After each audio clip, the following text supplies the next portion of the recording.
salaamaaleykum gars yi salaamaaleykum gars yi yéen commentaire yi yéen a may jaxaseeg Biggi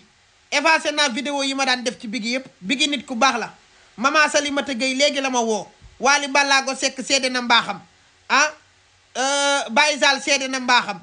ñu bëri seede na mbaaxam Biggi dootuma ko waxati dara te ku laalati Biggi fii ci réew mi ma toj sa lëfal ndey kaay ma wax la de coolee fi nekk rek man bu ma la bañee bañ naa la mais bu ma la bëggee bëgg naa la su ma raxasee teg ne ku la laaj ma dëgg sa ndey kenn du wax ci yow Biggi li tax coow li aggravé nii man la rek maa ci laay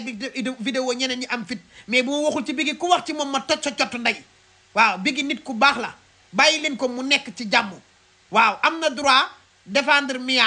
am na droit défendre moom almeena bokkut ak Adamo sax ndax man nii ngeen damay toroxal ay jigéen bu fekkee man loolu laay def moom toroxalul benn jigéen day défendre ay jigéen xaritaw jigéenam bu am problème di souffrir en silence moom mu génne la dindi sa stress défendre la ci kaw sénégalais yi di dooleel jigéen ñi loolu baax na parce que jigéen boo ko dee jox ay vitamine di ko dooleel nit ku baax nga kon Biggi ku baax la te fu baax la bokk ku ko laalate ci réew mi ma teegal sa ndey bu leen ñëw fi naan ma ndax kii Adamo la man la